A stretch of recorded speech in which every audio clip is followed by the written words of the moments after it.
Hey team, how you doing? It's Gavin here from the Growing Younger team, and today's video is about visceral fat. Okay, it's the deep fat around your organs, and if you've been searching for what it is, this video is going to explain to you exactly what it is, what causes it, why it's dangerous, and basically what you can do to get rid of it. More of a common sense approach, all right?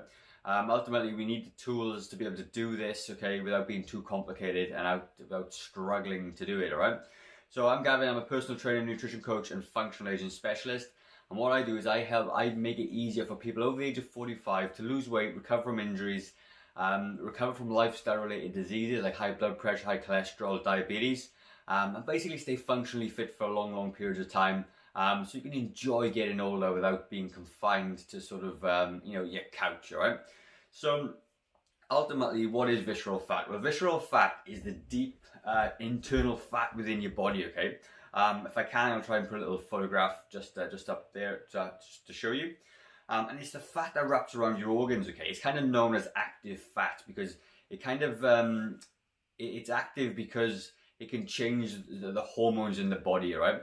So without going too much into it, what it basically does is it can cause or lead to the onset of type 2 diabetes. It puts you at really high risk of lifestyle related diseases like strokes and heart attacks and all those sorts of things. And what it does with the type 2 diabetes, essentially it inhibits the insulin response. So what insulin does, it moves sugar from the blood and puts it into cells. And if you become resistant to that, the blood sugar in your blood gets really high, and that's basically what brings on diabetes. It's not very pleasant whatsoever. All right, so why do you have it? So ultimately, this is usually 90% of the time a lifestyle related problem, okay? Think of it this way. You sitting here right now, it's the entire sum of your whole life leading to this point. If you've had a bad diet, you drink too much alcohol over periods of time, you don't do a lot of exercise, you are the result of all those behaviors till this point. So if you've got lots of visceral fat, lots of fat in your body, then ultimately, male or female, you are the result of those actions. You need to change what you're doing in order to kind of, change and reverse the visceral fat thing, right? So why is it bad? I've already touched on that. It can cause lots of health risks, right? Not only that, if you're carrying this much weight around as well, it's not going to be good for your cardiovascular system in general, right? So if you don't want to have lifestyle related diseases, or even if you have them now and you want to reduce them, then reducing your visceral fat and body fat in general is going to really help that happen, right? So how do you know if you've got high visceral fat? Well, the only real way to 100% know is to have like MRI scans, and they put you in a thing and they scan your body and they can tell where this deep abdominal fat is. You can actually be really slim and have high amounts of visceral fat, but for the rest of us who can't afford or doesn't want to do the MRI scan, or even if the doctor would even send you to do one really easy way that you can do it, it's calculating your weight, so your waist to hip ratio. And it's slightly different for men and women. So all you're going to do is, if you're a man or a woman, really, you measure with a tape measure around the smallest part of your waist, and then you measure around the widest part of your hip, and you divide them by each other, okay? And that'll give you a number, which I'm just going to quickly tell you, right? And I'll have it up on the screen just so you can see. So you will be at low risk of diseases and cardiovascular diseases for women, if your hip to waist ratio is 0.8, okay? If you're men, 0.95 will make you at low risk. Moderate risk, though, is 0.81 to 0.85. For men, 96 to 1, okay? So that if you were to 1, it'd mean that your waist and your hips are exactly the same measurement. And then if you're high risk for a woman, if you're 0.86 and above, or for a man, if you're 1 and higher, okay? So if you grab yourself a tape measure, go and do it, that'll kind of give you a ballpark idea.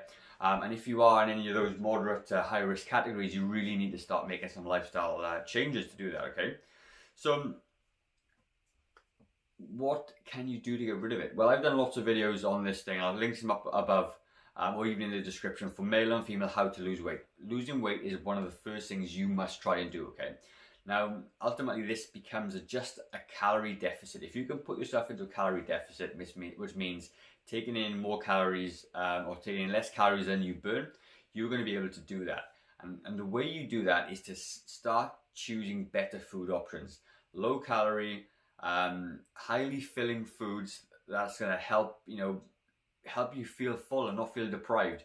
If you're going to try and lose weight by eating biscuits and junk food and crap, it isn't going to work, because the food portions are very small, they're very sweet, they're very moreish, and you're not going to be able to do it. The other thing is alcohol. You need to tone down your alcohol intake. What I find all the time is that people around about 45 and above, they love to have beers and wines and all those sorts of things. There's nothing wrong with that, okay? But like I said at the beginning, you are the sum of all your actions to this point. And if you're doing those things over time, that's contributing to the problem right now. So you need to try and change that. Am I saying completely stop? No, obviously not. You need to keep your diet familiar. You need to keep it like you like it. But just do less of it. So things in moderation. If you're having 10 beers a week or 10 wines a week, make it 5 instead, okay? And then obviously work at reducing it even further down.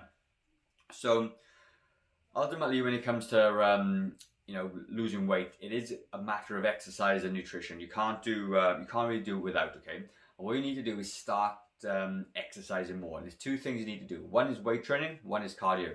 Cardiovascular health is really, really important. It's the most important muscle you have in your body is your heart, all right?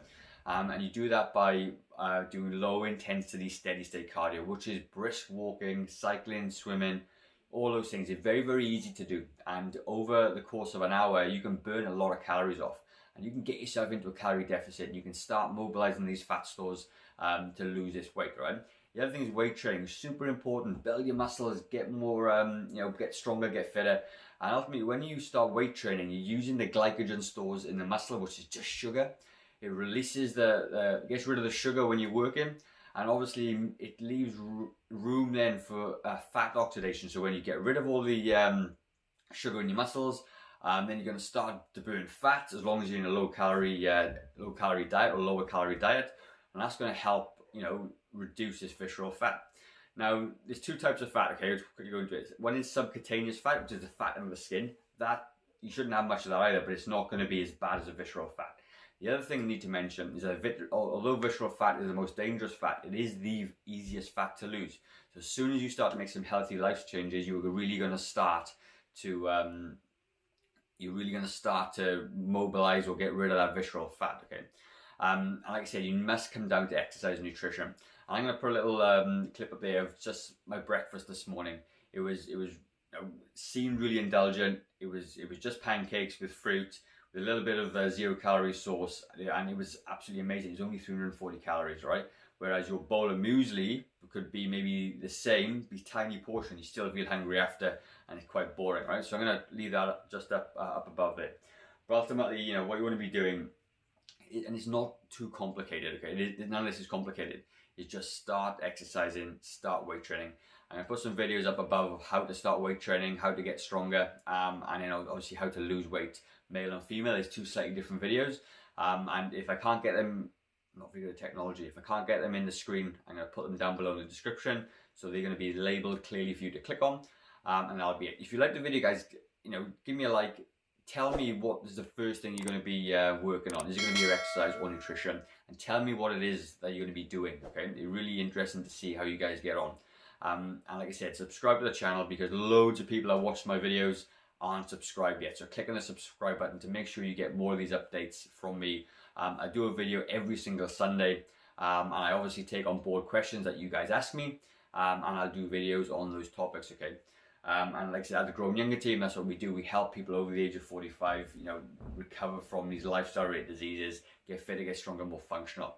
So if that's somebody that you can identify with, or if that is you, then obviously, you need to keep watching my videos, because ultimately, it's going to make you a lot healthier and a lot fitter down the track. That's it from me, guys. Have a really good day, and I will speak to you next time. Bye-bye.